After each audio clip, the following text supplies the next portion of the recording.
Maria was born in 1989 and she grew up in Puerto Rico. Her early life was a happy childhood, beautiful as a little girl, enjoyed her high school years. Lots of freckles as she got older. Maria's parents divorced when she was a little bit younger, and it was definitely difficult for her. She was sort of devastated, and that was kind of her goal, is to marry the love of her life and never have to divorce ever. Maria was going to nursing school in Puerto Rico when she met Joel. She fell in love, of course, and kind of got swept off her feet. She saw a life and a future with Joel. She was enamored because he gave her so much attention. Her sister and her father had some cautions because of his age. He was 10 years older than her, but Maria saw someone who had set goals and dreams, and he sold those dreams to her. Maria and Joel were married back in 2010. It was a beautiful occasion. Maria looked beautiful. Maria and Joel had goals to come to the mainland. Joel was training to become a CRNA, which is a certified registered nurse anesthetist. You're not trained as a doctor, it's not as much schooling, but the pay is very high. Maria and Joel were excited to welcome their first son into the world. He was a beautiful little boy. That was something that Maria was over the moon about. Her calling was to be a mother.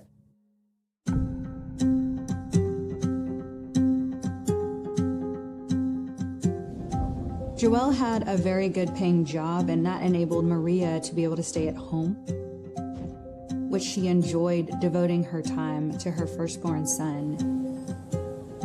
Maria and I first met at a ladies' night. There was a woman on our church that hosted a ladies' bowling night. So we met at one of those arcades. She looked at me and she said, "So you're the pastor's wife?" And I said, "Well, yes, I am." And she said, "So tell me about God." We became friends right away, and we just never looked back. I'm like freaking out here. When I first met Maria, I thought she was incredibly bubbly. She was very happy, very animated, incredibly warm and friendly. You could tell she was wholly in love with her husband, loved her little family. She was devoted. She loved being a wife. Maria and Joel seemed to be in a loving marriage. You could have fun with them. Joel appeared to be a supportive and proud dad and engaged dad. 2017, Maria had gotten pregnant, and very shortly after, she had had a miscarriage. And this was really difficult for Maria. Joel didn't really understand what happened and thought somehow that the miscarriage was her fault. And that didn't help her state of mind.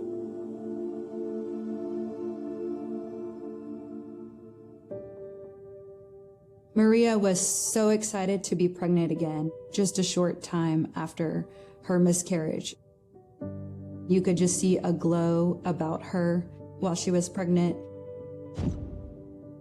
Maria had her second son in 2018, and, she was ecstatic.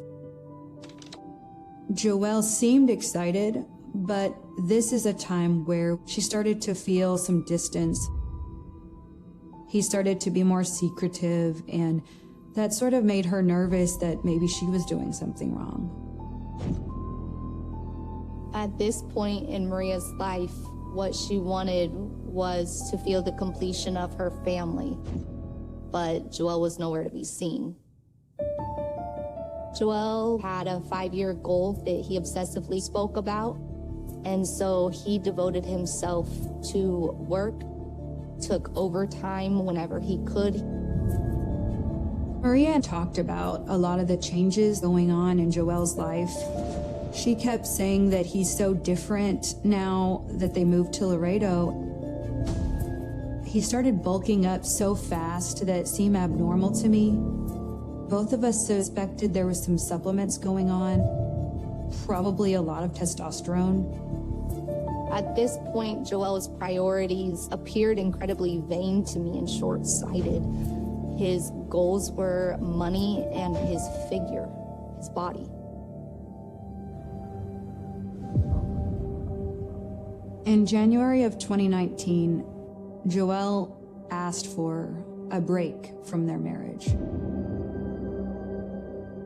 He just was not happy with the way things were going. And so he decided he was just gonna move out and stay with a friend. And that was a really hard time for her. But she would often tell me that she had 10 good years of marriage and she didn't want to throw it away, all because of this 1 year where he's just acting insane.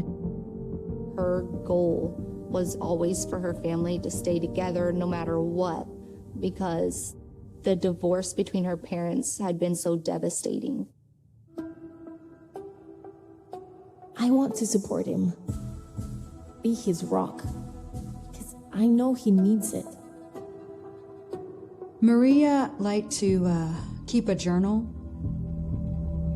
When Joel started being more distant, it really helped her to get her thoughts on paper. How can I support someone who's always making me small? A piece of nothing.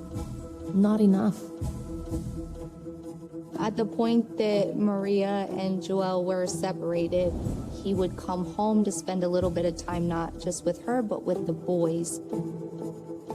He would expect her to still wash his clothes, and he would convince her that they needed to have sex to continue to protect the marriage. I told her that it's not your job to do his laundry, and it's definitely not your job to be intimate with him while he's breaking up the marriage. In March of 2019, Maria was doing his laundry. She found a plane ticket. She never even knew he went to Spain. She just knew in her heart that something was terribly wrong and he had not been honest at all during this whole time.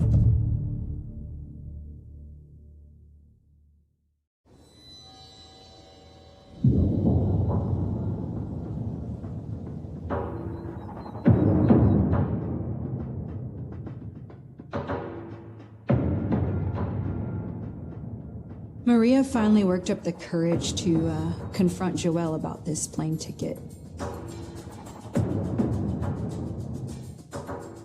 Joel admitted to having an affair. She was a nurse at one of the hospitals that he was working at. Her name was Janet Arredondo, and he had taken her on a trip to Spain. Maria was devastated, but at the same time, I think she expected this answer. At this point, Joel broke down. He told Maria that he wanted to keep his family, he wanted to be with her, he would break up with the girlfriend. True to Maria, she gave Joel another chance. She would do anything to get her family back.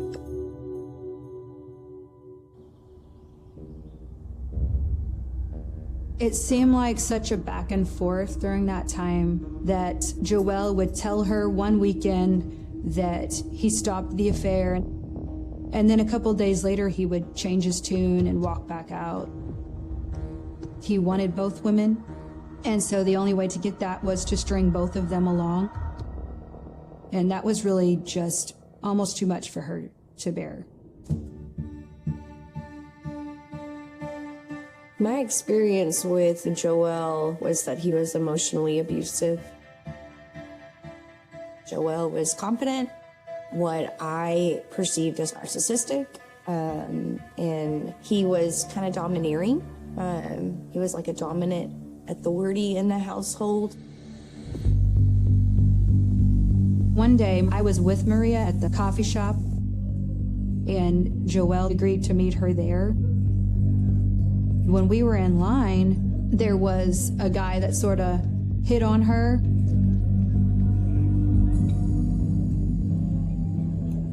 Joel was extremely agitated, angry, and vividly upset that someone had hit on his wife. When he started to get angry with her, I told him that he had no right to tell her that she was wearing the wrong thing or that she invited the attention when he was having an affair with another woman.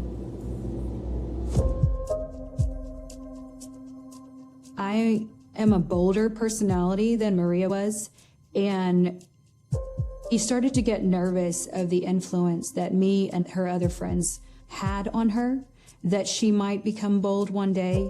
He started to discourage her from seeing me.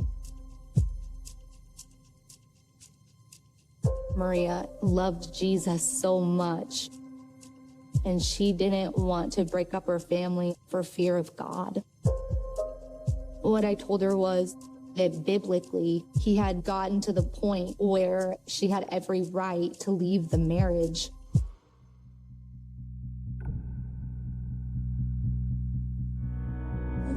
Don't put that on me. What are you talking about? There was a argument that they had in the car at one point, and Maria recorded it unbeknownst to Joel. Because it feels like you're like, okay, look, if I stay in the house, I'm gonna be frustrated. Frustration led me to be unfaithful to you in the past. Maybe. No, it led me. Maybe. You said it Because I think okay. that So possibly. Okay. Maria was talking to Joel about his unfaithfulness. What do you have to say? Nothing. So what do you want me to do with that? With what? With nothing. I don't know. It's up to you. No, Papa. You walk out that door, we're getting a divorce. All right, fine. You got it.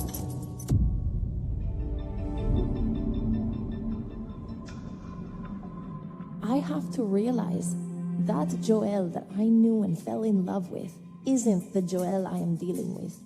I love him, but I don't need to accept none of this. In the summer of 2020, Maria was beginning to see that there might not be a future with Joel.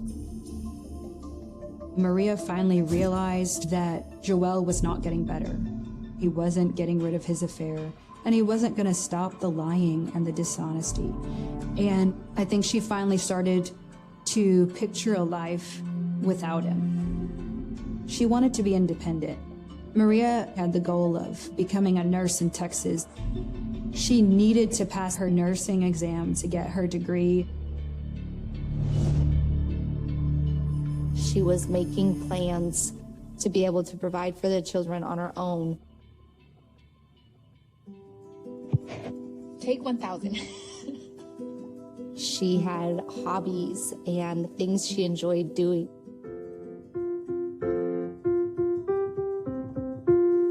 I have been wanting to do a YouTube channel for quite a while. She was doing hair and makeup tutorials. I would probably grab like a little bit by little. Maybe that could help you, Gabby. She was so beautiful in the way that she would play around with her makeup. I like it. Just makes you look more awake. There's nothing like a good mascara and a good bronzer to make you feel good, right?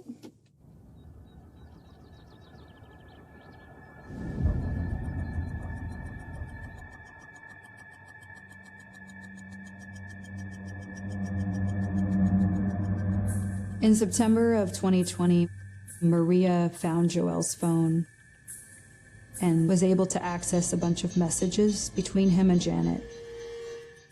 Really just showed her that he was in a full-blown affair and they were having sex. That was the moment that she saw it with her own eyes, and that her very, very determined spirit came out. Maria confronted Joel, and I think Joel started to see a different Maria. She was saying, hey, I'm done, and I'm not gonna listen to your lies anymore. So he told her, I'm gonna stop seeing Janet for real this time. We're gonna move to Dallas, and that will prove to you that I'm willing to put her away. Maria was skeptical, but at the same time, he had never offered to move away from his girlfriend before. Part of her wanted to believe that it could be true.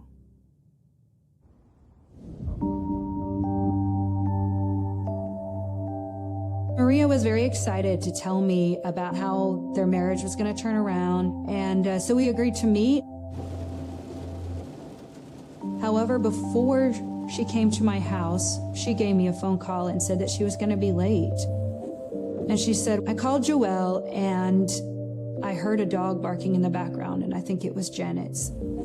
I think he lied to me again. I'm going to stop by the house and just make sure. I told her that I didn't think it was wise for her to stop over there, that nothing good was going to come from it, but she said she just couldn't help herself. She had to. When Maria arrived at Janet's house, she saw that his car was there. She got out of the car and decided to confront them both.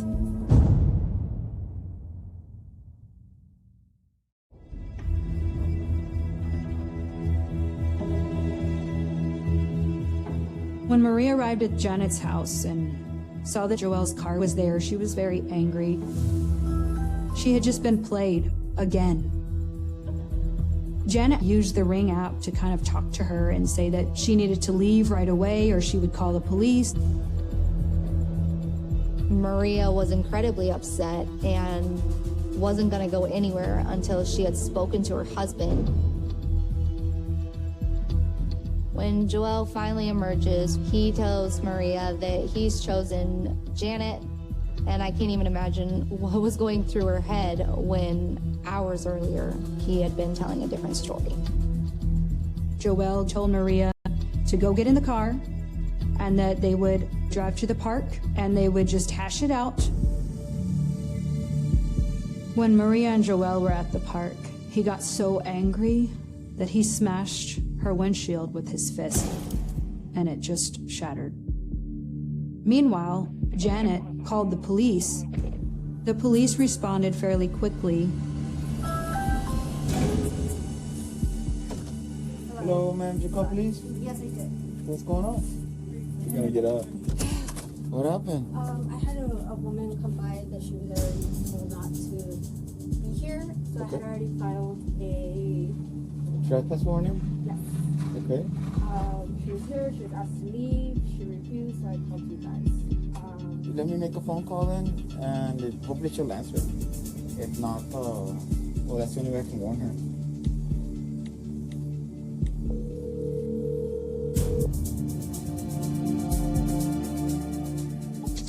Hey, I'm talking to you right now. Hang up the phone. I guess that's your boyfriend. Yeah. They called Maria, and Joel, you can hear him screaming. He couldn't believe she answered the phone while they were talking. Your call has been forwarded to an automatic voice message system. I'm gonna try one more time.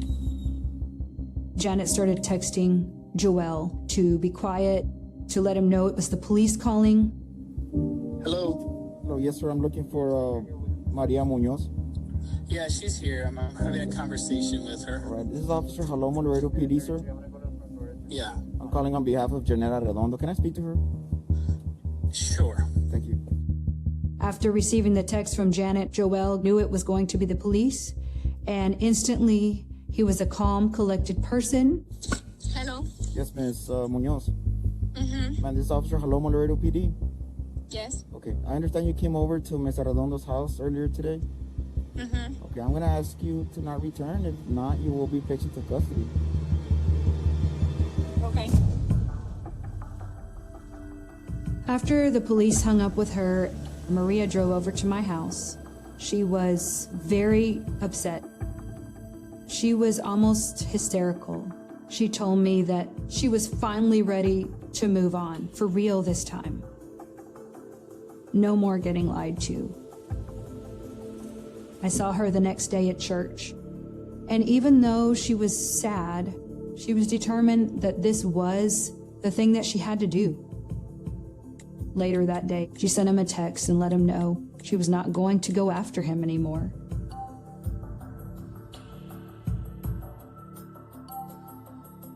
She let him know that for them to be legally separated, an attorney needed to be involved in that. Joel's response was that he didn't want any lawyers involved.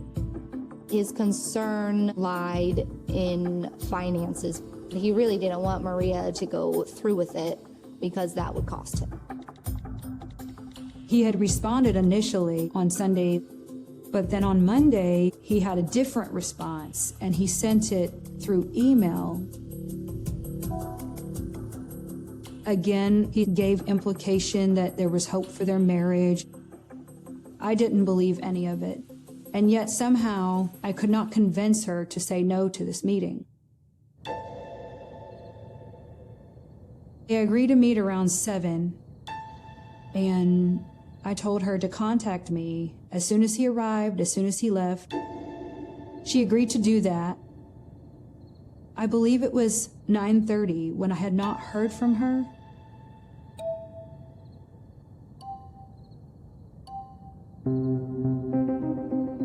He showed up already much later than he was supposed to. He should have been gone by then. I started to pray that the conversation would go well.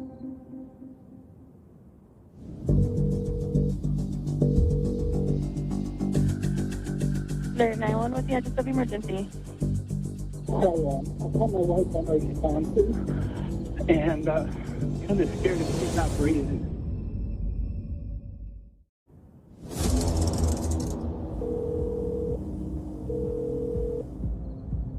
There, 911 with the address of emergency. So, I called my wife on responses, and kind of scared if she's not breathing. She may have taken some pills.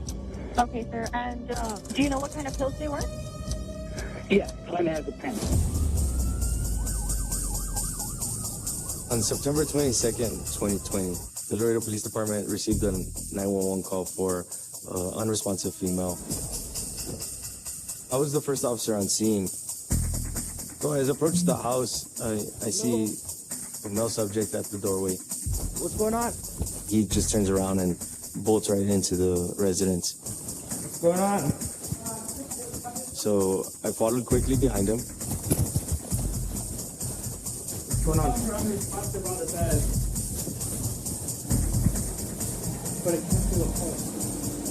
His name was Joel Peor. Female is his wife, Maria Munoz. What did she take? I think Glenn has a pen. She's been pretty depressed lately. I hear the paramedics, the ambulance get to the scene. They had their lights and sirens. Paramedics continued CPR, and I see no changes in her body. She's not getting any better. Yeah, under control. No, man, she's not. She's been down for a while. Yeah. The paramedics on scene determined that Maria was deceased at 1:50 a.m. This is 20, confirmed 82. What's going on? What happened? I started getting very suspicious about Joel. His pupils are just really big. I see that he's sweating profusely. Just have a seat over here. She's been super depressed. I've been ignoring her. we're going through some problems. And I came to talk to her, like we were just talking. So you're not staying here right now? I'm like, this doesn't make sense. If he doesn't live here, what is he doing here at 1 o'clock in the morning? We had sex, we took a shower, then I thought she was like knocked out. I didn't think anything of it, so I just kept on doing my thing. And then I go back upstairs and then she just... He starts crying, but it's a really fake cry. It didn't add up to me. I didn't like where it was going. Oh, it's 37. Yeah, it's really 37. I told him that this is very 37, which means suspicious in police jargon. We gotta talk to you, okay? Come on, you gotta go outside. So I arrived at the scene shortly after 2 a.m. Once I got the authorization and consent to go into the home, I did do a brief walkthrough. I see Maria, her body is there. Joelle insinuated that she had overdosed on a bottle of pills, bottle of clonazepam. Whenever somebody takes a bottle of pills, they foam from the mouth. I noticed that Maria was not foaming from the mouth. When they did the examination of Maria's body, my partners discovered a track mark, or like a puncture, on her arm. It looked like she had just gone to get her blood drawn. And then they also discovered a bag of medical supplies. Inside that bag were needles, catheters, and 4 to 5 bottles of medications. I immediately suspected that there was more to this than what Joelle was saying.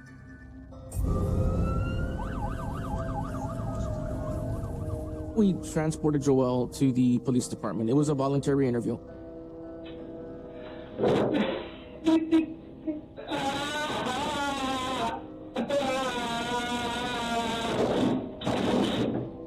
When I arrived at the station, I could hear him screaming. So much so that I had to tell the officer to tell him to calm down. When I entered the room, my interview at that point was that of a grieving spouse. What's going on, man? She's been really impressed because so like we got separated. Joelle wanted to make it clear that Maria was depressed and was not taking the separation well. So you said that Maria was taking pills for depression. Were they prescribed to her? Yeah, they were, and hers ran out. So mine were recently given to me. So I just went to give her some. You know the name of the drug? Yeah, 1 milligram of clonazepam. According to Joelle, he had a prescription bottle for the same type of medication. So he allowed Maria to take some of his pills. When I checked my pills, on 2 pills, you know, she took a ball. You wanted me to think that Maria was so depressed that she had taken a bottle of clonazepam and that she committed suicide. I saw a track mark on her. Okay. Did she inject herself with anything that you know of? Would she inject herself with anything? And if she did, what would it be?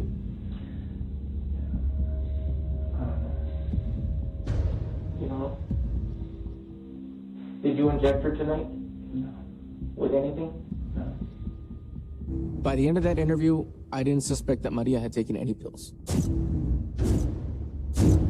When we looked at the needle puncture wound, the medical equipment at home, I suspected that Joelle, with his knowledge of anesthesia, had killed his wife.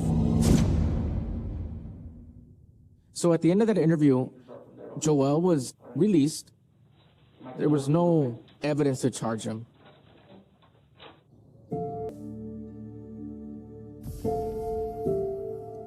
When the police told me they were doing a suicide investigation, I told them that was impossible. I knew that she would never do such a thing because she had plans for the future. She had plans for her life. The key piece of evidence that was pending for us to rule out suicide, to rule out overdose, was a toxicology report. As soon as we received that, we knew what caused her death.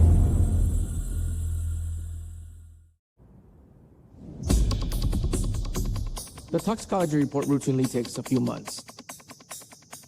And in January 2021, we received the report. The first thing we looked was to see how much clonazepam she had.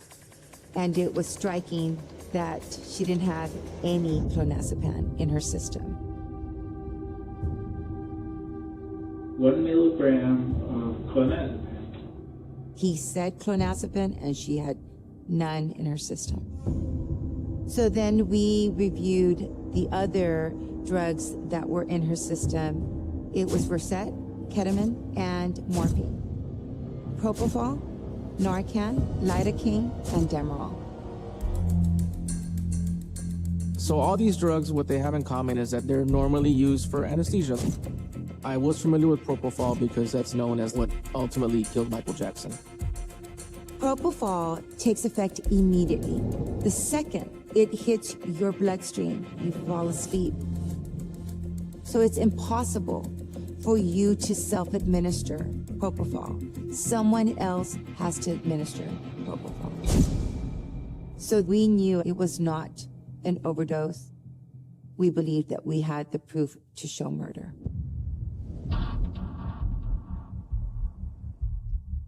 Laredo police, or we're going to break down the door. Mr. Pele, go ahead and grab behind that.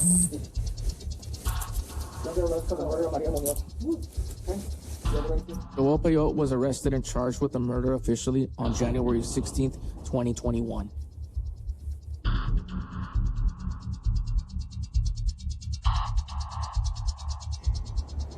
Joel Peyote's trial started March 20th of 2023.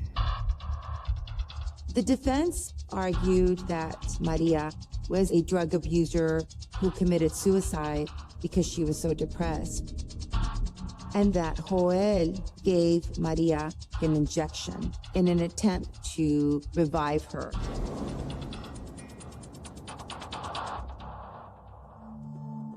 Maria's journals were critical to the case, so we could refute that she was suicidal. Today my head will not look down. Today I will conquer. Today I am free. I am strong. I am confident. I am enough. When I testified in court, I was able to read the journals to the jury and mention to the jury that suicide and depression had no bearing on this case whatsoever.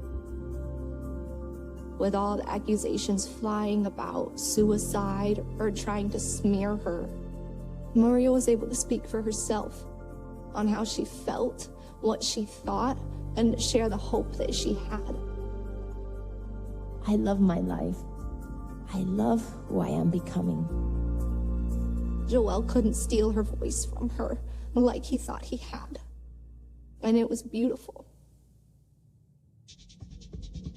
It was important to give as much background information as we could to explain Joel and Maria's relationship. The prosecution team brought in a video that Maria had recorded without Joel knowing. You walk out that door, we're getting a divorce.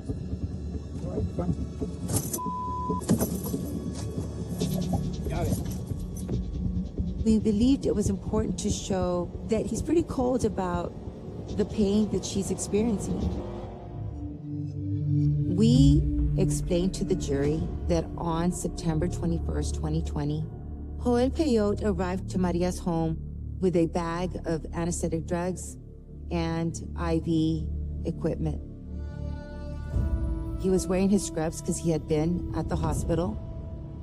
So the evidence showed that she had high levels of caffeine in her system. We were able to describe to the jury that he probably showed up with a cup of coffee And in that coffee, he likely included the oral anesthetic drugs, which is the ketamine, the Versed, and the morphine. And that would have incapacitated her. She would not have been able to resist him trying to put an IV on her to give her the additional drugs, lidocaine, propofol, Narcan, and Demerol. The levels of anesthetic drugs in her system were enough for 2 major surgeries. Joel knew that this was going to end her life.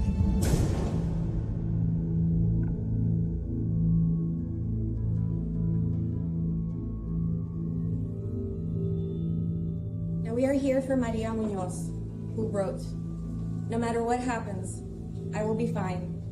I will not put my head down. I will hold it high. I am unique. No one is me, and that is my superpower. I am enough, and all I need. I will always push and thrive. I will shine bright like a diamond in the sky. The woman who never gave up. Maria." Joel Peyote was found guilty of murder and of tampering with the evidence.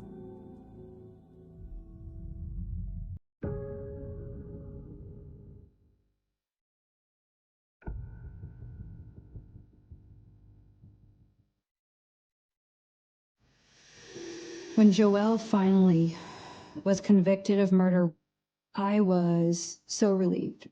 I was grateful for Maria to get justice, but I was sad for her children. I don't think that Joel has any real remorse for what he did. I think that he's a narcissist and a manipulator. Being with Maria and Laredo was like having family there. She became like a sister to me. She always lifted my spirits, even when she was the one with tragedy in her life. I think Joel sold her a life of dreams and promised her the world. Maria was special, and she deserved so much more.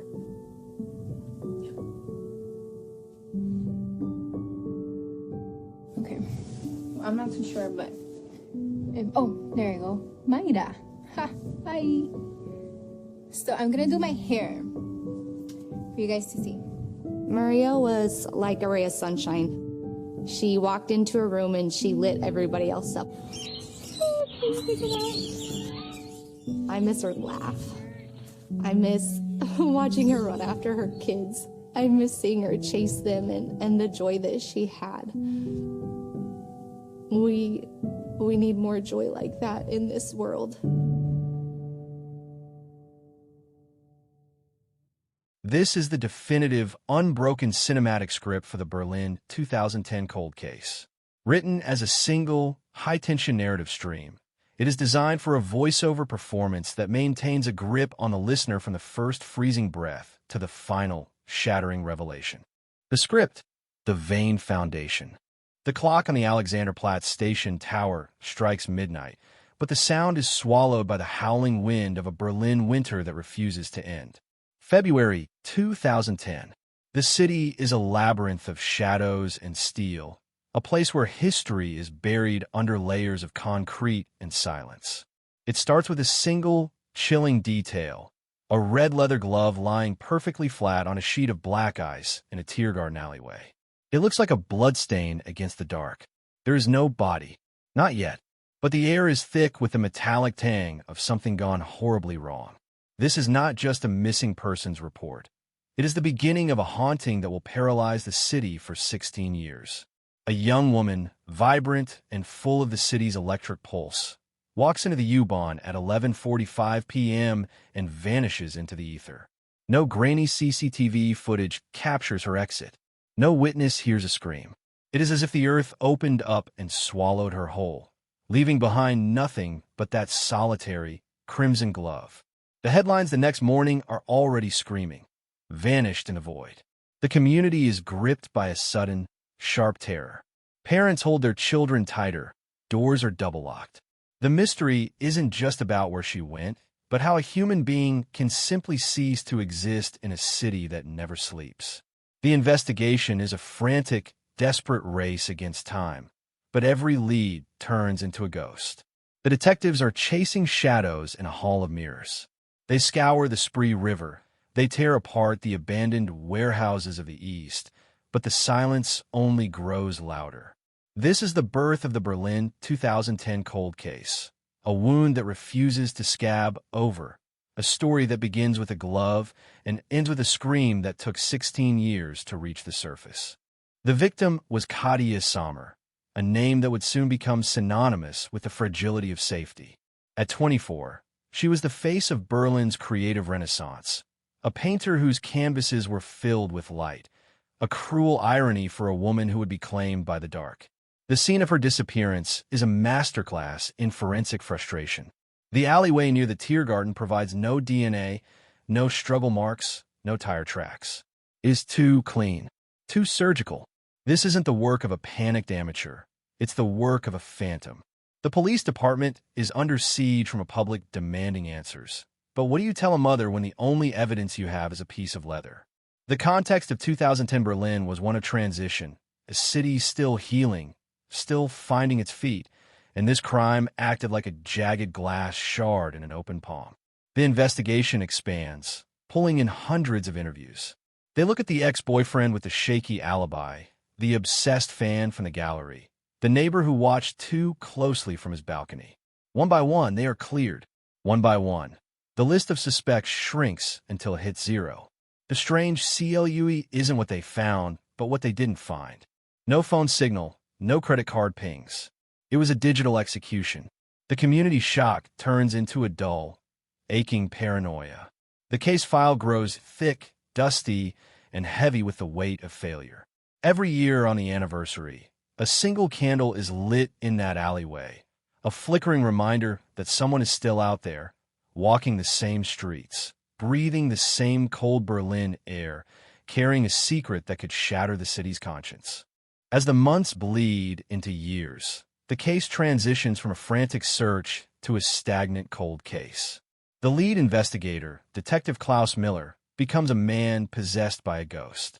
He keeps Katia's photo on his dashboard, a constant accusation of his own inability to solve the riddle. The clues they did have, the glove, a discarded cigarette, but 3 blocks away, a blurred image of a black sedan, lead to nowhere. Every tip is a dead end. Every witness is a liar or a fool. The frustration within the precinct is palpable. They're looking for a needle in a haystack, but the haystack is the size of Germany. Mysterious disappearance becomes the permanent label on a cardboard box in the basement of the LKA. But then, a flicker of hope, a strange clue emerges from the digital archives. A series of encrypted emails sent to Katia's private account weeks before she vanished. They are poetic, dark, and predatory. The sender is a ghost, hidden behind a dozen proxy servers. The trail goes cold at a server farm in Eastern Europe. The deadlock is total. The investigation isn't just stalled, it's buried. The public interest wanes, replaced by newer tragedies, fresher blood. But for those who remember, the name Katia Sommer is a whisper in the wind, a reminder that some monsters don't hide under the bed. They walk among us in suits and ties, waiting for the snow to cover their tracks. Fast forward to 2026. The courtroom in Mobit is stiflingly hot, a stark contrast to the frozen nights 16 years ago. The air is thick with the scent of old paper and nervous sweat. We aren't here for Katia. We are here for a routine trial, a high-profile embezzlement case involving a pillar of the Berlin business community, Marcus Vane, a man of influence, a man of impeccable reputation. But justice has a strange, twisted way of circling back. As the prosecution lays out the financial crimes, Vane sits there, a mask of calm. But then the pivot. A surprise witness is called. Not a banker, but a retired forensic technician who found something in a safe deposit box seized during the fraud raid. Not money, not documents. A small, tarnished silver locket with a lock of blonde hair inside. The room goes silent. The community shock is instantaneous. The connection is made in a heartbeat. The locket belonged to Katia Sommer. The cold case isn't cold anymore. It's white hot. The courtroom transforms from financial hearing into a murder trial in a matter of seconds. Vane's mask doesn't just slip, it disintegrates. This is the last-minute confession the world never saw coming. The tension is a physical weight, pressing down on the shoulders of everyone present. The ghost of Katia Sommer has entered the room, and she is demanding blood. The confession doesn't come in a shout. It comes in a whimper. Marcus Vane, the man who built half the skyline of modern Berlin, begins to shake. His lawyers try to silence him, but the dam has burst. He begins to speak about the night in 2010, his voice a dry rasp that sounds like dead leaves on pavement. He describes the Tiergarten not as a park, but as a hunting ground. The red glove? He didn't drop it. He placed it, a trophy he forgot to take. He speaks with a chilling, detached precision, describing how he followed her, how he chose her because she looked like light and he wanted to see it go out. The sensational nature of the revelation sends shockwaves through the news cycle. Live broadcasts interrupt every program across Europe.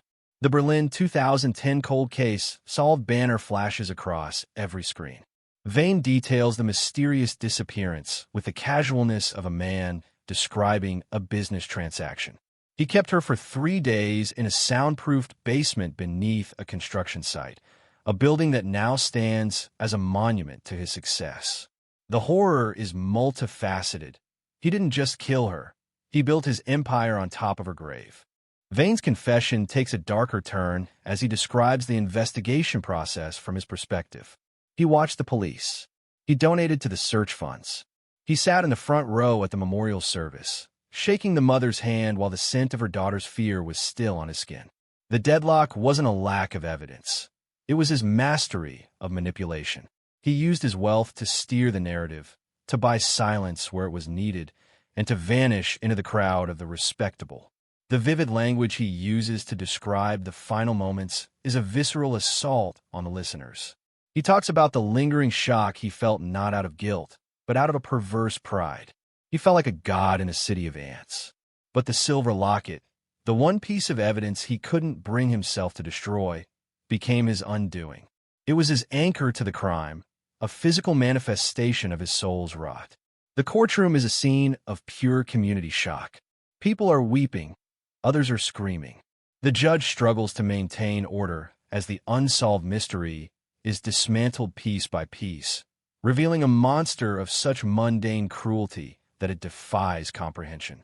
The script shifts to the impact on the family. For 16 years, Katia's mother, Elena, lived in a state of suspended animation. Every phone call was a potential answer. Every knock on the door a potential nightmare. Now, she sits 3 feet away from the man who stole her world. The emotional climax is building. Elena doesn't scream.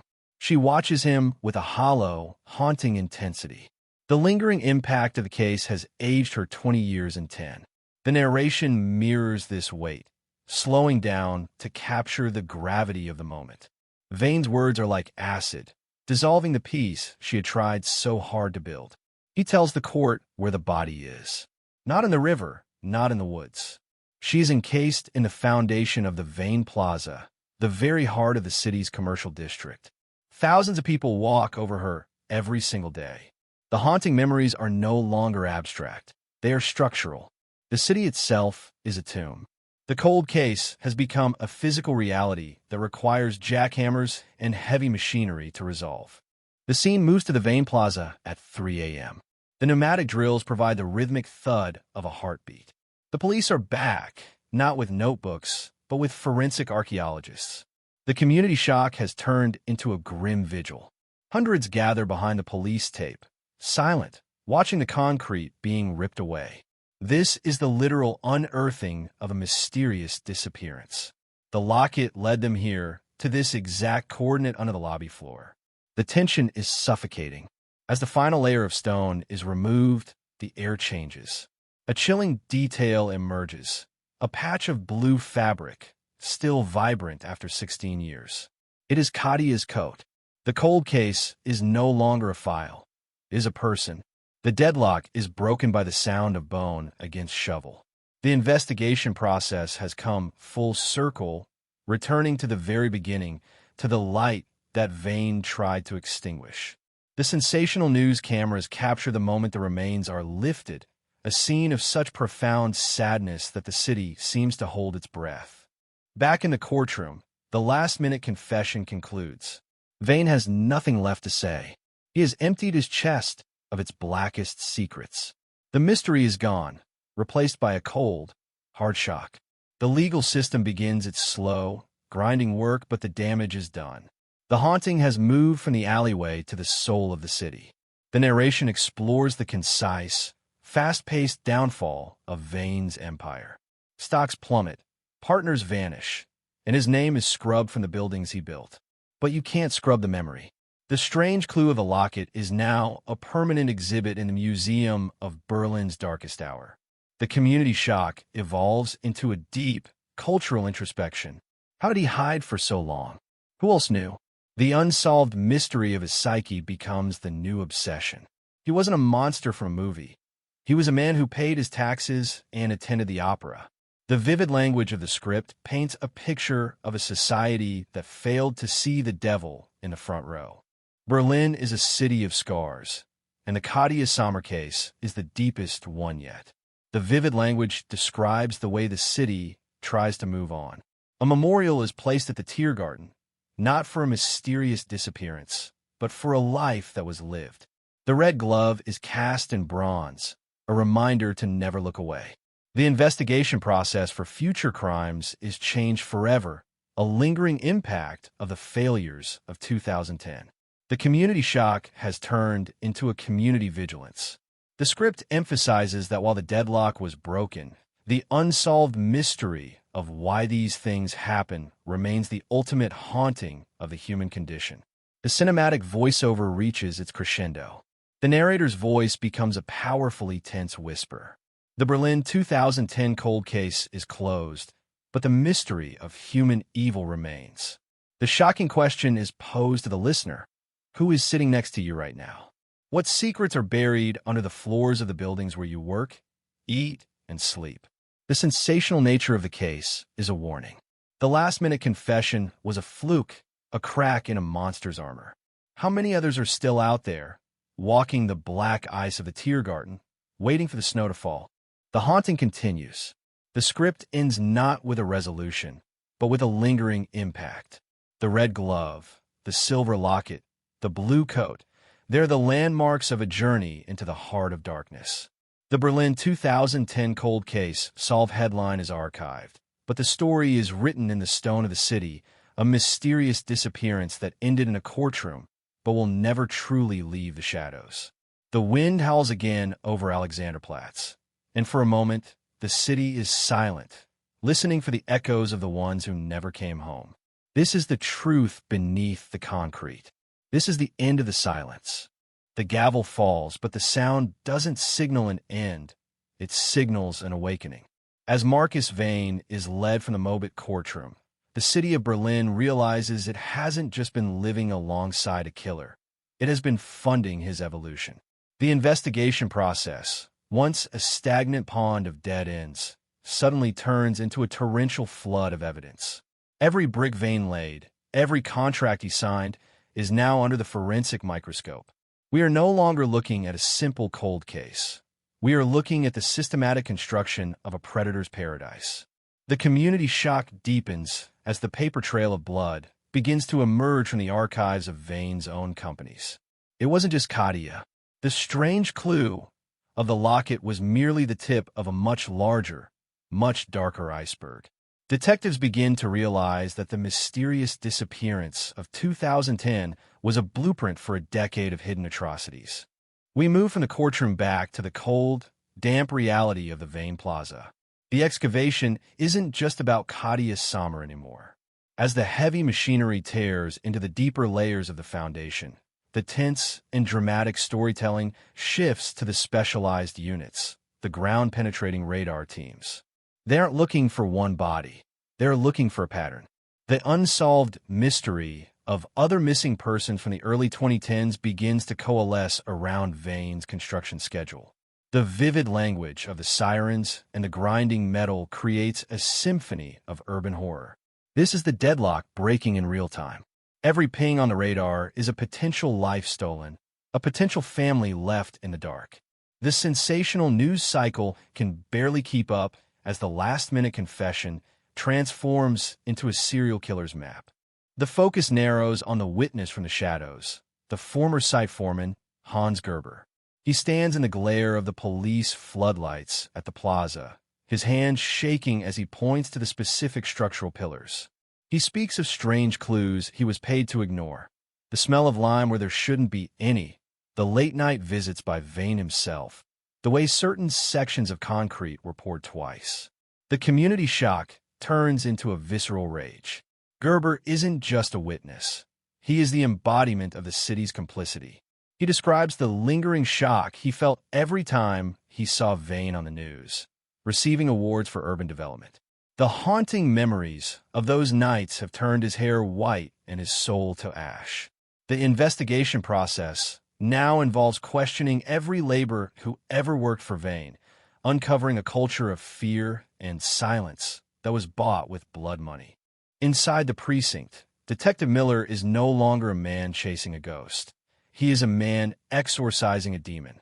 The concise, fast-paced interrogation of Vane's inner circle reveals the labyrinth of dead ends was intentional.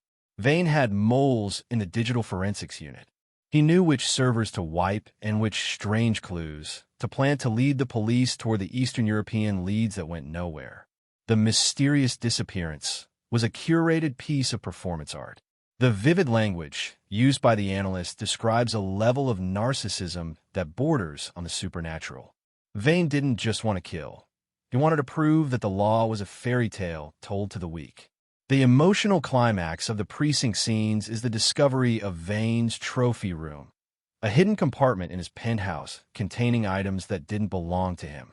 A watch from a student who vanished in 2012. A scarf from a tourist in 2014. The cold case is expanding into a nightmare of unimaginable proportions. The narrative returns to the courtroom for the psychological warfare phase. Vane's lawyers attempt to claim a dissociative identity to save him from the ultimate sentence, but the last-minute confession was too precise, too proud. The sensational courtroom drama reaches a fever pitch as a psychiatrist takes the stand to dissect the shadow in the courtroom. This isn't a man who lost control. This is a man who exerted it. The strange clue of the locket wasn't a mistake. It was his security blanket. He needed to feel the physical weight of his crimes to feel alive. The community shock is replaced by a cold, clinical understanding of a monster. The unsolved mystery of Katia Summers' death is finally solved not just in fact, but in motive. She was the light he needed to consume to feed his own darkness. As the trial reaches its final days, the lingering impact on the city becomes permanent. The Vane Plaza is officially condemned, destined to be a park of remembrance rather than a temple of commerce. The haunting memories of the Berlin 2010 cold case are now a part of the city's curriculum, a lesson in the dangers of unchecked power. The emotional climax occurs when the families of the other missing gather at the site.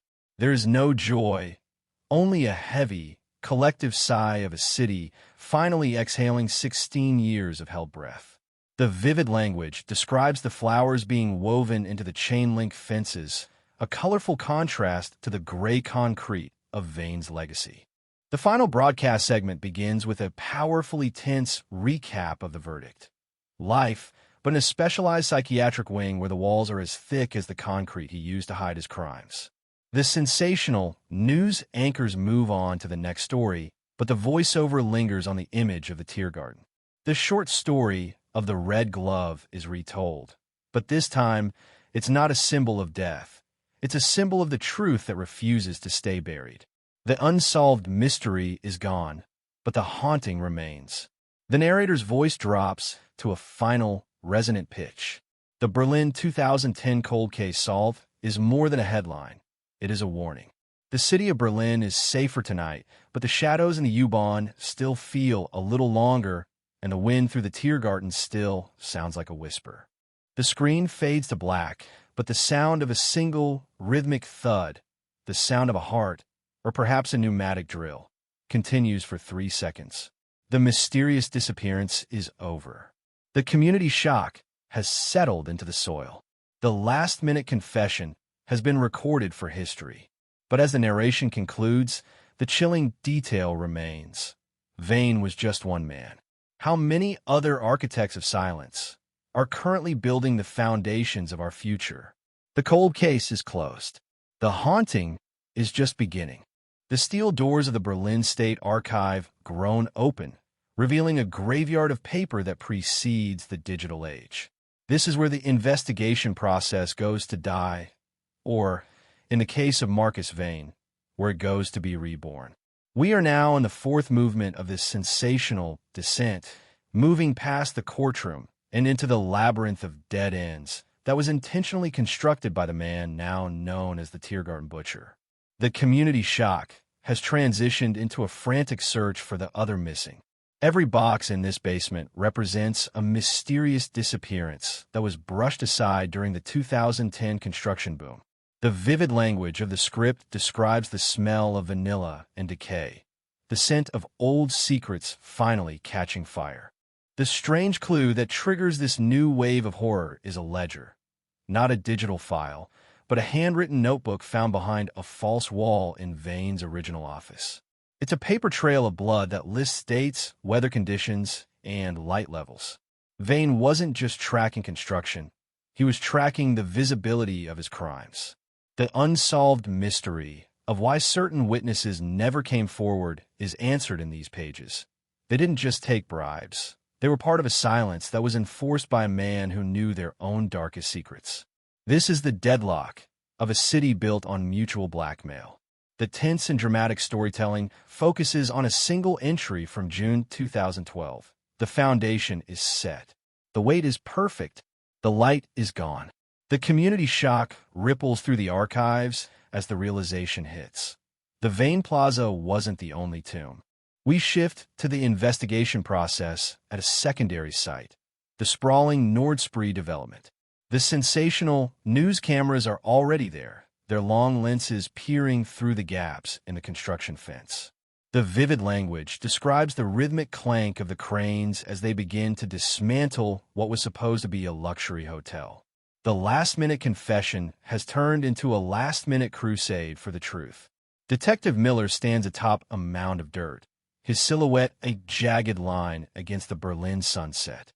He is looking for the strange clue that Vane hinted at in his final session with the psychiatrists, a signature left in the rebar. This is the anatomy of the archive come to life, physical structures that serve as the haunting memories of those who were erased. The emotional climax of this section occurs when a second locket is found, this one gold, tangled in the rusted mesh of a support pillar. The community shock is total. This locket doesn't belong to Katia Sommer. It belongs to a woman named Miriam, a student who vanished from a Christmas market in 2012. The mysterious disappearance of Miriam had been blamed on a runaway theory for 14 years. Her family, watching the live broadcast from a small apartment in Neukölln, collapses. The lingering impact of the case is no longer confined to one family. It is a contagion of grief. The sensational nature of the discovery sends the city into a state of civil unrest. Protesters surround Vane's other buildings, demanding they be torn down. The haunting has become a riot. As the investigation process expands, the concise, fast-paced narration details the collapse of the Berlin planning office. Heads roll as the strange clue of the ledger reveals that Vane didn't just bribe individuals. He corrupted the system. The unsolved mystery of how a serial killer became the city's favorite son is revealed to be a failure of oversight and a triumph of greed. The vivid language paints a picture of a city that traded its safety for a shiny new skyline. The deadlock wasn't just Vane's doing. It was a collective choice to look away. The lingering shock of this revelation is perhaps the most painful of all. It's the shocking question that haunts every citizen. Did I help build this? The tense and dramatic storytelling returns to Vane in his cell. He is no longer speaking. He has retreated into a silence that is more terrifying than his confession. He watches the news reports of the excavations with a faint, ghostly smile. He is the architect of this community shock, and he is enjoying his final masterpiece. The anatomy of the archive is complete. He has ensured that his name will never be forgotten, even if it is etched in blood. The haunting memories are now his legacy, a mysterious disappearance that has transformed into a permanent presence. The cold case of 2010 was just the foundation. The archive of his crimes is the tower that now looms over the city. The script ends this movement with a vivid language description of the rain beginning to fall over the Nordspree site. The water washes away the dust, but it can't wash away the strange clue of the gold locket. The emotional climax is the image of Miriam's mother standing at the gates, a single candle held against the wind. The Berlin 2010 cold case solved headline is now a Berlin 2026 reckoning. The haunting is no longer a whisper, it is a roar. The city is awake, and it is terrified of what it might find next in the sediment of deceit. The steel doors of the Berlin State Archive groan open, revealing a graveyard of paper that precedes the digital age. This is where the investigation process goes to die, or, in the case of Marcus Vane, where it goes to be reborn. We are now in the fourth movement of this descent, moving past the courtroom and into the labyrinth of dead ends that was intentionally constructed by the man now known as the Tiergarten Butcher. The community shock has transitioned into a frantic search for the other missing. Every box in this basement represents a mysterious disappearance that was brushed aside during the 2010 construction boom. The vivid language of the script describes the smell of vanilla and decay, the scent of old secrets finally catching fire. The strange clue that triggers this new wave of horror is a ledger, not a digital file, but a handwritten notebook found behind a false wall in Vane's original office. It is a paper trail of blood that lists dates, weather conditions, and light levels. Vane wasn't just tracking construction. He was tracking the visibility of his crimes. The unsolved mystery of why certain witnesses never came forward is answered in these pages. They didn't just take bribes. They were part of a silence that was enforced by a man who knew their own darkest secrets. This is the deadlock of a city built on mutual blackmail. The tense and dramatic storytelling focuses on a single entry from June 2012. The foundation is set. The weight is perfect. The light is gone. The community shock ripples through the archives as the realization hits. The Vane Plaza wasn't the only tomb. We shift to the investigation process at a secondary site, the sprawling Nordspree development. The sensational news cameras are already there, their long lenses peering through the gaps in the construction fence. The vivid language describes the rhythmic clank of the cranes as they begin to dismantle what was supposed to be a luxury hotel. The last-minute confession has turned into a last-minute crusade for the truth. Detective Miller stands atop a mound of dirt, his silhouette a jagged line against the Berlin sunset. He is looking for the strange clue that Vane hinted at in his final session with the psychiatrist, a signature left in the rebar. This is the anatomy of the archive come to life, physical structures that serve as the haunting memories of those who were erased. The emotional climax of this section occurs when a second locket is found, this one gold, tangled in the rusted mesh of a support pillar. The community shock is total. This locket doesn't belong to Katia Sommer. It belongs to a woman named Miriam, a student who vanished from a Christmas market in 2012. The mysterious disappearance of Miriam had been blamed on a runaway theory for 14 years. Her family, watching the live broadcast from a small apartment in Neukölln, collapses. The lingering impact of the case is no longer confined to one family. It is a contagion of grief. The sensational nature of the discovery sends the city into a state of civil unrest. Protesters surround Vane's other buildings, demanding they be torn down. The haunting has become a riot. As the investigation process expands, the concise, fast-paced narration details the collapse of the Berlin planning office. Heads roll as the strange clue of the ledger reveals that Vane didn't just bribe individuals. He corrupted the system.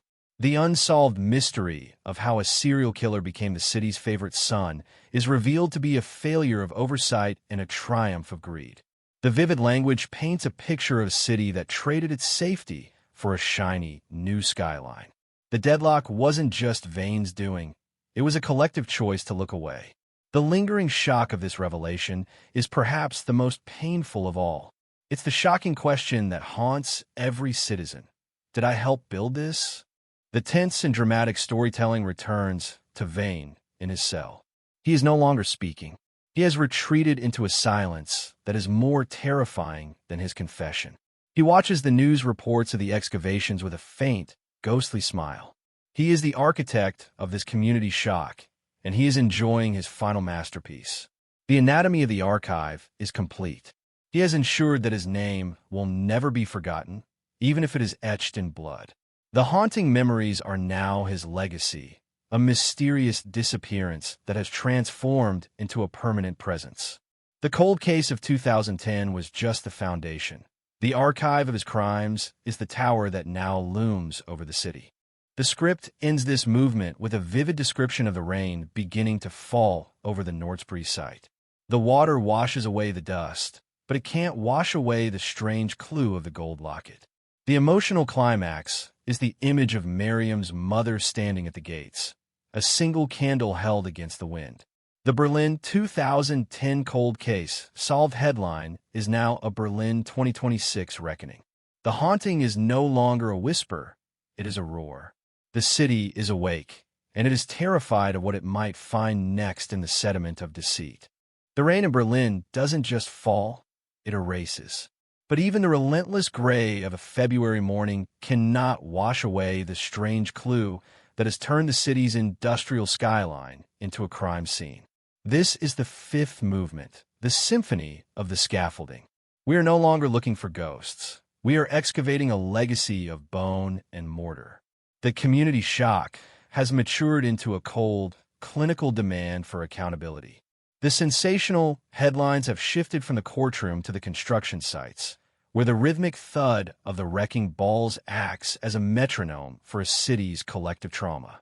Marcus Vane's last-minute confession was a masterclass in psychological terrorism, but the physical reality of his crimes is now being pulled from the earth like jagged teeth. The investigation process has moved to the third site, the Grunewald Heights. This wasn't a commercial plaza or a luxury hotel. This was Vane's private sanctuary, a gated community for the elite that he designed with the precision of a watchmaker. The vivid language of the scene is dominated by the sound of industrial diamond saws cutting through reinforced concrete. The unsolved mystery of the Grunewald vanishings, a string of disappearances involving domestic workers and couriers between 2013 and 2015, suddenly has a focal point. Detective Miller stands at the edge of a drained artificial lake at the center of the estate. He isn't looking at the water. He's looking at the drainage pipes. The strange clue found in Vane's ledger pointed to a filtered truth. As the silt is cleared, the community shock reaches a new, nauseating peak. This is the anatomy of the archive in its most literal form. The pipes aren't just for water. They were a disposal system designed to bypass the city's sewage network. The tense and dramatic storytelling follows the forensic team as they enter the tunnels. The air is thick with the scent of stagnant history and chemical lye. The vivid language describes the walls, coated in a slick bioluminescent mold that seems to feed on the shadows. This is where the mysterious disappearance of 7 more individuals finds its grim resolution. The investigation process here is surgical. They find a strange clue in the form of a wedding ring snagged on a rusted grate. It bears an inscription from 2008. Another life, another cold case thawed by the heat of Vane's ego. Back in the city, the lingering impact is a total paralysis of the real estate market. Who wants to live in a Vane building now? The concise, fast-paced, narration tracks the plummeting value of the city's modern architecture. Every glass tower feels like a surveillance post. Every basement feels like a trap. The community shock has turned into a structural paranoia. Citizens are hiring private forensic teams to scan their own apartments. The unsolved mystery of the city's safety is the only thing people talk about in the U-Bahn stations where Katia Sommer once walked. The sensational news cycle is now a 24-hour autopsy of Berlin's urban planning. The deadlock of the past 16 years has been replaced by an overwhelming, terrifying transparency. The tense and dramatic storytelling pivots to the psychology of the predator. In his high-security cell, Vane is no longer the silent observer. He has begun to draw. He uses charcoal on the white walls of his cell to recreate the blueprints of his buildings. But these aren't ordinary blueprints. They are emotional maps. He marks the spots where he felt the most light. The investigation process now includes a team of criminal profilers who study these drawings like ancient hieroglyphs. They find a strange clue in the way he draws the scaffolding. It always looks like a ribcage. The vivid language used by the profilers describes a man who didn't just kill people. He incorporated them into the city's skeleton. He viewed himself as a necroarchitect, a man who gave the city a soul made of stolen breaths. The emotional climax of Part 5 occurs at the Tiergarten Memorial. It is midnight, exactly 16 years and 1 week since Katia disappeared. The haunting memories are literal now. Thousands of people gather, not with candles, but with blueprints. They lay the architectural drawings of the city at the feet of the bronze red glove. It is a community shock turned into a community exorcism. The vivid language describes the sound of the wind through the trees, a sound that used to be peaceful, but now sounds like the collective whisper of the erased. The lingering impact is a vow. The city will be dismantled, stone by stone, until every strange clue is found and every cold case is closed. The investigation process at the Grunewald site yields its most sensational discovery yet, a hidden chamber beneath the master suite of Vane's own villa. It's not a dungeon, it's a gallery. On the walls are high-resolution photographs of the construction process of every major Vane building. But in the corner of every photo, partially obscured by the symphony of the scaffolding, is a victim. It was a mysterious disappearance documented in real time, hidden in plain sight in the official company archives. Vane wasn't just hiding them, he was archiving them. The deadlock of the police investigation was his greatest joke. He had handed them these photos years ago during a Safe City benefit. He had forced them to look at his crimes while they thanked him for his philanthropy. The tense and dramatic storytelling ends this movement with Detective Miller holding one of those photos. He realizes he is in it. He is standing in the background of a 2014 ribbon-cutting ceremony, smiling, while 3 feet below his boots, the unsolved mystery of a missing courier was being sealed in concrete. The community shock is now a personal reckoning for the law itself. The vivid language describes the look in Miller's eyes, a mixture of haunting memories and a new, lethal resolve. The symphony of the scaffolding is reaching its final, dissonant chord. The Berlin 2010 cold case solved headline is a lie. The case isn't solved, it's just beginning to bleed. The rain continues to fall, turning the dirt of the Grunewald site into a thick, black slurry. The strange clue of the second locket, the wedding ring, and the hidden gallery are just the beginning. The anatomy of the archive is deeper than anyone imagined. As the cranes move back into position for the next day's work, the narrator's voice drops to a chilling whisper. Every city has a foundation. But what happens when the foundation is made of us? The haunting isn't over. The mystery isn't gone. The sensational truth is that the city of Berlin is built on a sediment of deceit that goes all the way to the core. The script, the vault of the vanquished. The skyline of Berlin is a jagged heart monitor, and tonight, the pulse is flatlining. We have entered the 6th movement of this descent, the vault of the vanquished. The community shock that began in a Mobit courtroom has now mutated into a fever that consumes every district from the heights of Pankow to the depths of Neukölln. If the previous movements were about unearthing the strange clue and the structural paranoia, this chapter is about the total deconstruction of a man who thought he was a god. Marcus Vane's last-minute confession has acted like a chemical catalyst, dissolving the layers of silence that kept the city's secrets submerged for 16 years. We are no longer just looking at a cold case. We are looking at an industrial-scale betrayal of the human spirit. The investigation process has now reached its most terrifying geography, the Chairite Medical Expansion Project of 2017. This was Vane's crown jewel, a facility dedicated to healing, built with the precision of a surgeon and the coldness of a butcher. The vivid language of the scene is defined by the sterile white of the forensic tents against the gray, winter-beaten concrete. Detective Miller, now a man whose very skin seems etched with the haunting memories of the last 5 sites, stands in the sub-basement of the East Wing. He isn't looking for a body.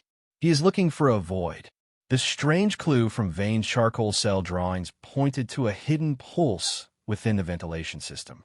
As the heavy-duty drills penetrate the 3-meter-thick slab, the community shock hits a level that defies the sensational headlines. This is the vault of the vanquished. Behind the reinforced walls of a world-class hospital, the investigation process uncovers a series of hollow chambers that were never on the official blueprints. They aren't graves. They are negative spaces.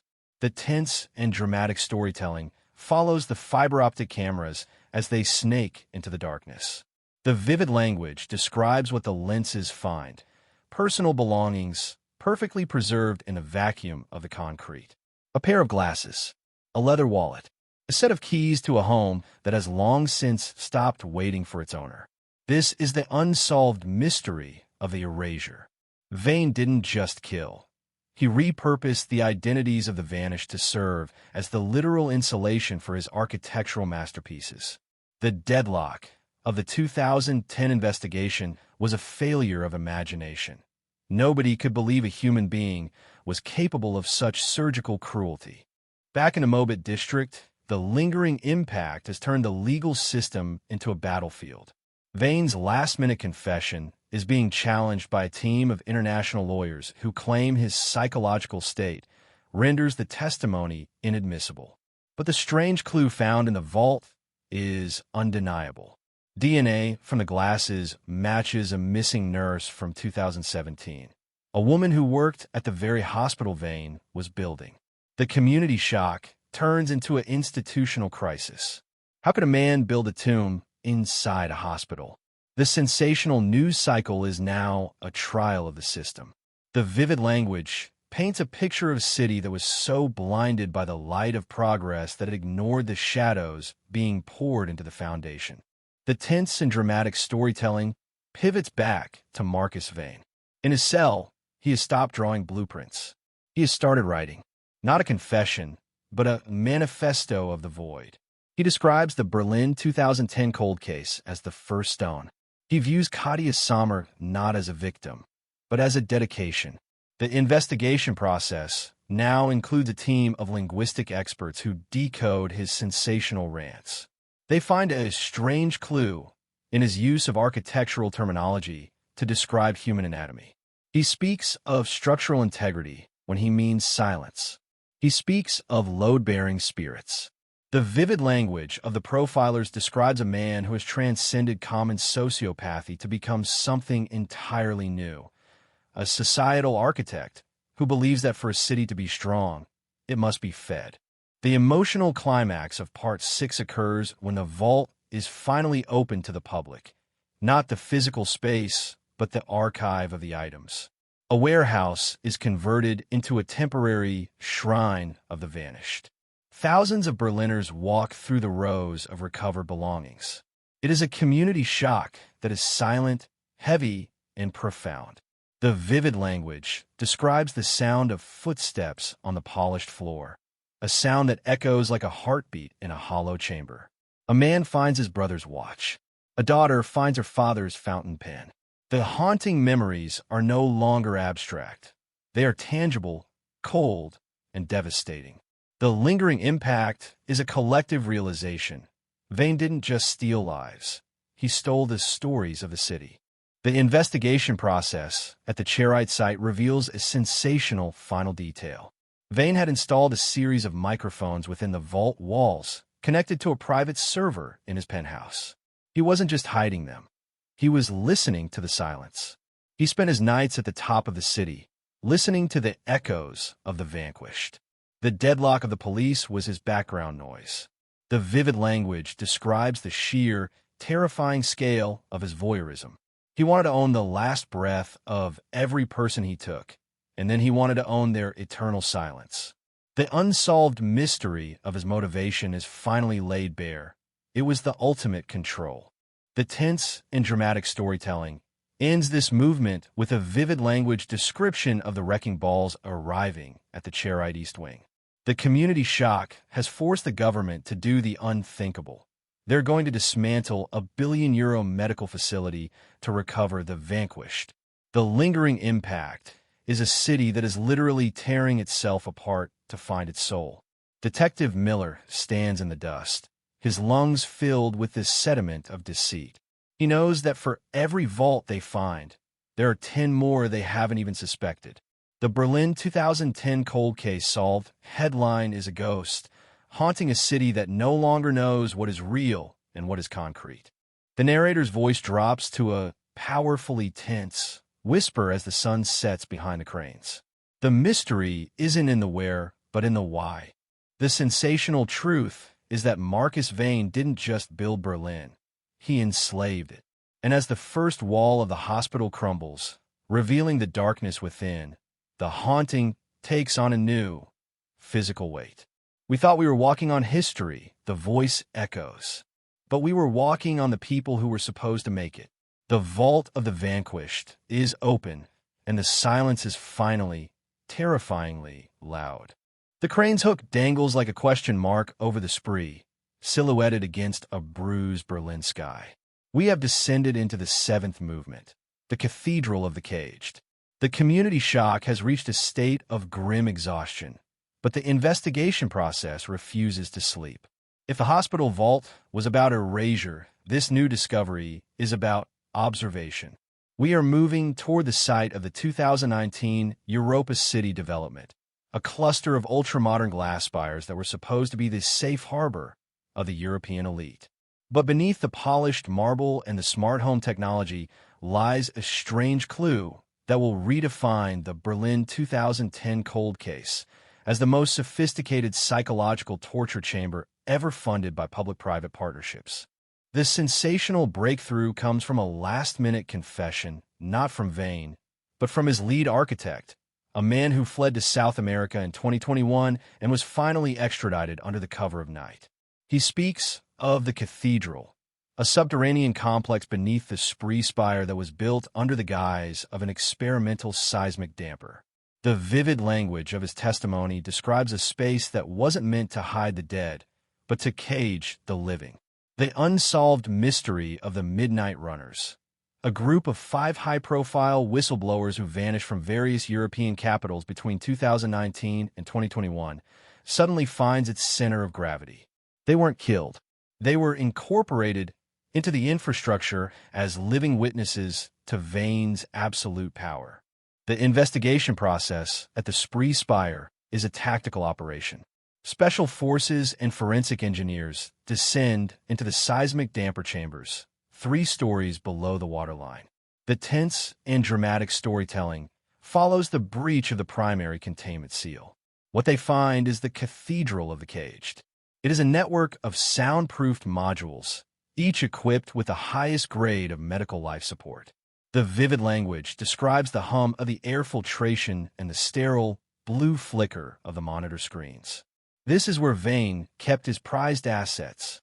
It is a mysterious disappearance turned into a permanent stasis. The community shock is amplified by the live feed.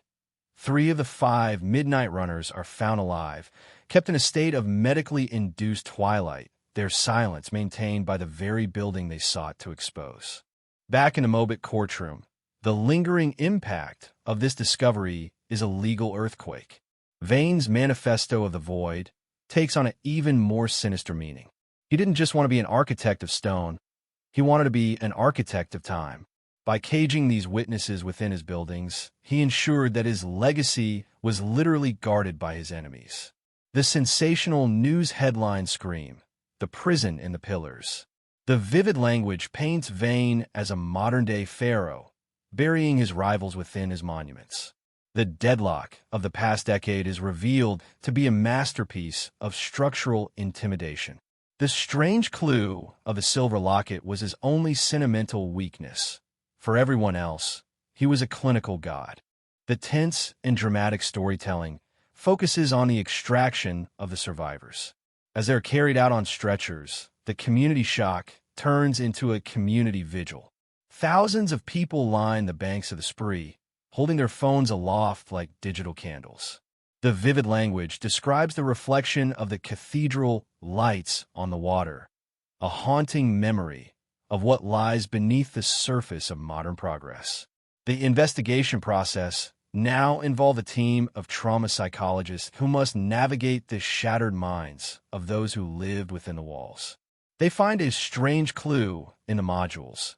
Vane had piped in the sound of the city above, the U-Bahn trains, the traffic, the laughter, as a constant reminder of a life they were denied. In his cell, Vane's reaction to the breach of the cathedral is one of profound boredom. He tells the psychiatrist that the caged were merely structural reinforcements for the soul of the city. The unsolved mystery of his lack of empathy is no longer a question. It is a manifesto. He views the human form as a temporal material that degrades, while his buildings are eternal. The vivid language of the profilers describes a man who has completely detached from the human grid. He is the necro-architect, and the Berlin 2010 cold case solved is just the demolition of his first, smallest project. The real work, he claims, is still standing. The emotional climax of Part 7 is the reunion of one of the survivors with his family. The vivid language describes the lingering shock in the survivor's eyes, a look that mirrors the coldness of the concrete that held him. The community shock is now a national mourning for the lost years. The investigation process at the Spree Spire reveals a sensational final horror. A sixth module, empty but prepared, with a nameplate that reads, Miller. Vane was building a cage for the detective who was hunting him. The deadlock was always intended to end with Miller's incorporation into the cathedral. The movement ends with a powerfully tense shot of Detective Miller standing in his own intended module. The vivid language describes the sound of the Spree River pressing against the glass, a haunting echo of the silence he narrowly escaped. The mystery of why Vane chose him is the new cold case. The sensational truth is that for Vane, the investigation was just another form of construction. And as the sun rises over the Spree Spire, casting a long, dark shadow over the city, the haunting feels more structural than ever. The walls don't just have ears, Miller whispers. They have souls. The script echoes of the empty rooms. The silence of Berlin is no longer the peace of a sleeping city. It is the suffocating weight of 1 billion tons of concrete keeping a secret. We have entered the 9th movement, the echoes of the empty rooms. The community shock has moved beyond anger, beyond grief, into a hollow state of structural existentialism. If the foundations of the fallen showed us where the bodies were kept, this chapter reveals where the souls were broken. We are moving away from the grand plazas and towards the ghost estates, the residential developments Vane built in the revitalized East, places where the strange clue isn't a locket or a glove, but the very layout of the living spaces themselves. The investigation process has pivoted to the Lichtenberg Lofts, a high-end conversion of a former Stasi recording facility. This sensational lead comes from an anonymous whistleblower, a former maintenance worker who claims that in the 300 units Vane designed, no 2 dead zones are the same. He speaks of the acoustic shadow, rooms where sound simply disappears, walls that vibrate at a frequency designed to induce low-level anxiety. The unsolved mystery of the Lichtenberg suicides, a cluster of 11 unexplained deaths in the building between 2018 and 2023, suddenly takes on a predatory light. Vane wasn't just building homes. He was building resonance chambers for despair. The tense and dramatic storytelling follows Detective Miller as he walks through a vacated penthouse on the 24th floor. The vivid language describes the unnatural stillness. He drops a coin. It makes no sound when it hits the marble. He speaks, and his voice feels like it's being swallowed by the drywall. This is the anatomy of the archive in its most psychological form. Vane used strange clues of acoustic engineering to create empty rooms that acted as sensory deprivation tanks for the wealthy. The investigation process reveals that every apartment had a secondary skin, a layer of lead and recycled rubber that blocked all external frequencies, leaving the residents alone with the echoes of their own minds. Back at the Mobit precinct, the lingering impact of Katia Summers' final recorded message, found in the foundation of Part 8, has become the script of the damned. Analysts have slowed down the recording, discovering that beneath her calm voice, there is a rhythmic tapping. It's not a heartbeat. It's a strange clue in Morse code. Katia, in her final hours, was documenting the structural logic of Vane's madness. She was telling the future investigators that the deadlock was built into the city's plumbing.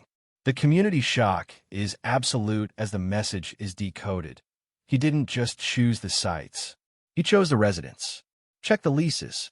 The investigation process shifts to the financial records of the Vane Group. The sensational discovery is that Vane personally vetted every tenant in his high-profile buildings. He wasn't looking for credit scores. He was looking for vulnerabilities. He chose people with history of trauma, people who are isolated, people whose mysterious disappearance or sudden suicide would be easily explained away by the investigation process.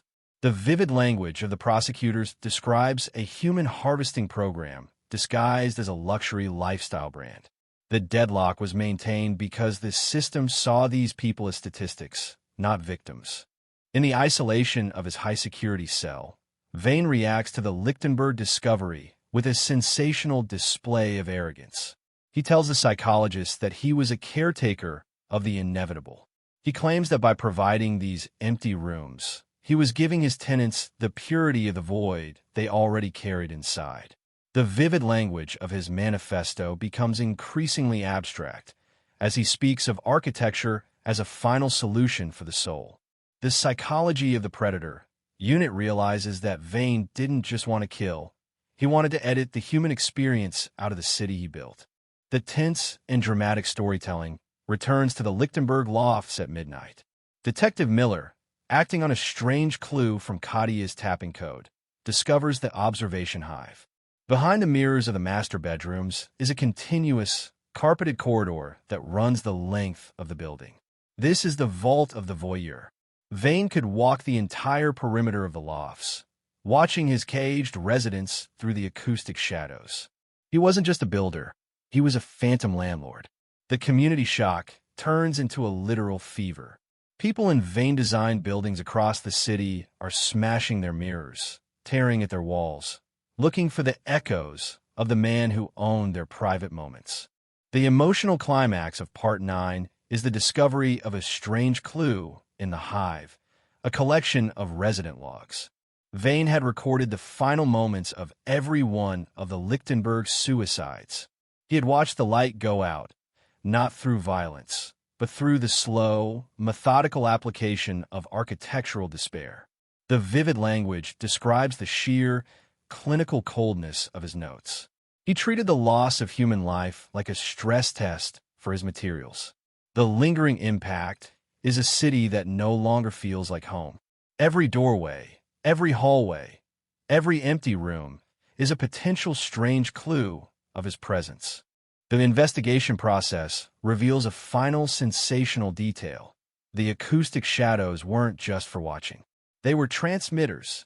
Vane had been playing low-frequency infrasound into the rooms, sounds just below the threshold of human hearing that trigger feelings of dread and paranoia. The deadlock of the Lichtenberg suicides wasn't a failure of the police. It was a success of structural engineering.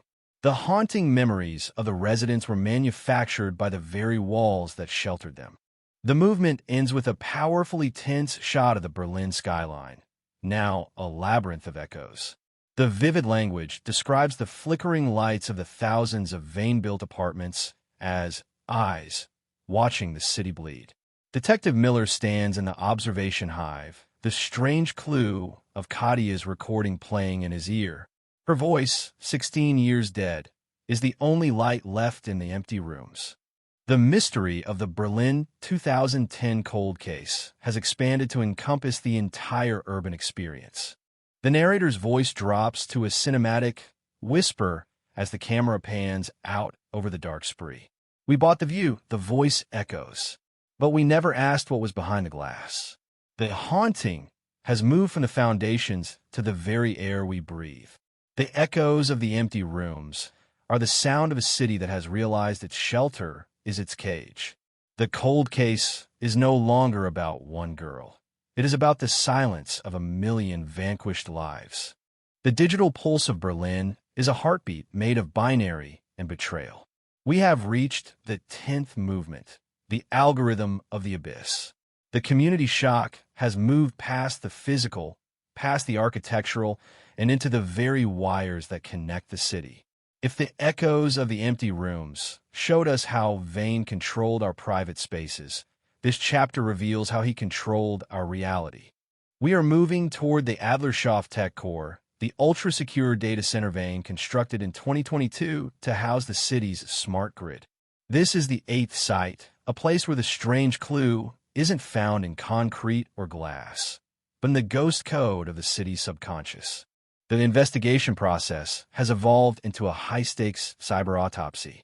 This sensational lead comes from a digital forensic unit that discovered a strange clue hidden in the city's traffic management system. It's a dark algorithm, a predictive model that doesn't just manage traffic but manages vulnerability. It's the unsolved mystery of the Adlershof anomalies, a series of near-miss accidents and sudden power surges that seem to follow a specific mathematical rhythm. The vivid language of the coders describes a shadow OS that sits beneath the city's infrastructure like a digital parasite. Vane wasn't just building the city. He was programming its tragedies. The tense and dramatic storytelling follows Detective Miller as he enters the server vaults of the tech core. The vivid language describes the hum of a million cooling fans, a sound like the collective breathing of a sleeping monster. This is the anatomy of the archive in its most abstract form. Vane used strange clues of behavioral economics and digital tracking to create a predictive abduction model. The investigation process reveals that the smart grid was designed to identify the exact moment when a citizen was most isolated, when their phone was dead, when they were away from cameras, when their absence would go unnoticed for the longest period. The deadlock of the 2010 case wasn't a mistake. It was the alpha test for an automated system of erasure. Back at the Mobit Command Center, the lingering impact of the ghost code is a total breakdown of public trust in technology. The sensational discovery is that the smart grid had been actively editing CCTV footage in real time. The unsolved mystery of why Kadia Sommer was never seen leaving the U-Bahn in 2010 is finally solved. She was seen, but the software ghosted her out of the frame before the police ever saw the tapes. The community shock turns into a digital panic. If the eyes of the city are lying, what is left of the truth? The vivid language of the analyst describes a digital gaslighting that has lasted for 16 years. The tense and dramatic storytelling pivots to Marcus Vane in his high-security cell. He has been given a tablet. Monitored, he thinks, and he uses it to play a game of digital architecture. He is building a virtual Berlin, a mirror city where every strange clue is a trap. He tells a psychologist that data is the new concrete. He claims that by controlling the flow of information, he has achieved a higher state of construction. He doesn't need to build walls anymore when he can build perceptions. The vivid language of his manifesto becomes a technological terror as he describes the city as a living simulation that he authored. The emotional climax of Part 10 occurs when Detective Miller finds the final trigger in the tech core. It's a hidden file titled Recursion. Inside is a live feed, not from a street camera, but from the smart mirrors in thousands of Berlin homes. The community shock is a primal scream. Vane wasn't just watching from the observation hive in Part 9. He was broadcasting. He had been using the infrasound and the digital displays to subtly influence the decision-making of the city's leaders. The deadlock of the investigation was optimized by the very system designed to solve it. The haunting memories of the city were being recycled into new digital traumas. The investigation process reveals a final sensational horror. The algorithm of the abyss had a purge protocol. If Vane's heart rate ever stopped, or if he triggered a last resort code, the smart grid would shut down the city's critical infrastructure, hospitals, transit, power, all at once. The deadlock was no longer just a legal hurdle. It was a digital ransom. The cold case of Katia Sommer has become a live threat to the survival of Berlin itself. The vivid language describes the red lights of the server racks as the eyes of a predator that cannot be killed without killing the prey. The movement ends with a powerfully tense shot of the Berlin tech core, its blue lights pulsing like a digital wound. The vivid language describes the sound of the servers, a symphony of the scaffolding that has moved into the cloud. Detective Miller stands in the center of the vault, his hand hovering over the emergency kill switch. But he knows that to pull it is to plunge the city into darkness. The mystery is no longer about the past. It is about the future of the void. The narrator's voice drops to a cinematic whisper as the camera pans out over the glowing grid of Berlin. We gave him our data, the voice echoes, and he used it to build a cage we can't even see. The haunting has moved from the concrete to the current. The algorithm of the abyss is the sound of a city that has realized its intelligence is its executioner. The cold case is now a system failure. The script, the requiem of the reckoning. The demolition of Marcus Vane's empire did not end with the fall of his towers. It ended with the reclamation of the silence. We have reached the final 12th movement, the requiem of the reckoning. The community shock has finally crystallized into a new reality. The investigation process is no longer a search for the dead, but a cleansing of the living. If the algorithm of the abyss was the digital peak of Vane's madness, this final chapter is the emotional grounding of a city that has decided to remember. We are at the Tiergarten, the site of the Berlin 2010 cold case origin, where the strange clue of the red glove has been replaced by a forest of the found. The sensational finale begins not in a courtroom, but in the ruins of Vane Plaza. The tense and dramatic storytelling captures the moment the final stone is removed from the foundation. The vivid language describes the dust, a fine, white powder that tastes like limestone and history. This is the anatomy of the archive being returned to the earth. Detective Miller, a man who has lived 16 years in the shadow of a mysterious disappearance, stands at the center of the crater. He is holding a small, silver key, the strange clue found in the algorithm's final encrypted layer. It doesn't open a safe, it opens a memory.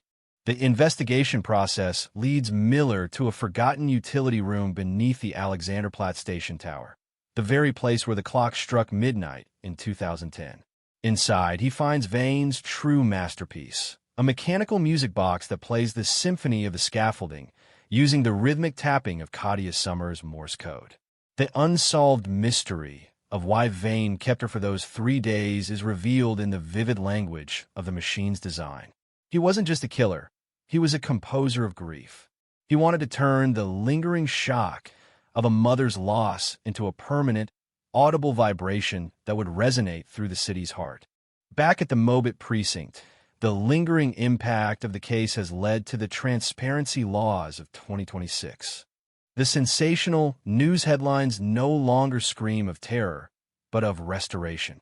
Every Vane-built structure has been either demolished or exorcised, stripped of the ghost code and the acoustic shadows. The community shock has been replaced by a community vigilance. The vivid language of the city's new architect speaks of vulnerability as strength. They're building with glass that doesn't hide and stone that doesn't cage. The deadlock of the past is a ghost that has finally been laid to rest. The tense and dramatic storytelling pivots one last time to Marcus Vane. In the final confession, before his total withdrawal into catatonia, he tells a psychologist, "I didn't kill the city. I gave it a skeleton. Now you're just flesh, waiting to rot." The Psychology of the Predator unit records his words, but they no longer carry the powerfully tense weight they once did. He is a man who built a world of silence, only to be drowned by the roar of the truth. The anatomy of the archive is closed. Vane is no longer the architect. He is the anomaly. The emotional climax of the entire 12-part saga occurs at the unveiling of the Sommer Memorial. It is a simple, circular pool of water where the Vane Plaza once stood. The vivid language describes the reflection of the Berlin sky, no longer obstructed by the Spree Spire or the Nord Spree Hotel. The community shock is gone. In its place is a shared breath. Elena Sommer stands by the water, her hand resting on the bronze-red glove. She isn't looking for a strange clue anymore. She has found the light. The investigation process reveals a final, quiet, sensational detail. Katia Sommer's canvases, once thought lost, were found hidden in the vault of the vanquished. They weren't destroyed. Vane had kept them as structural references for his light levels.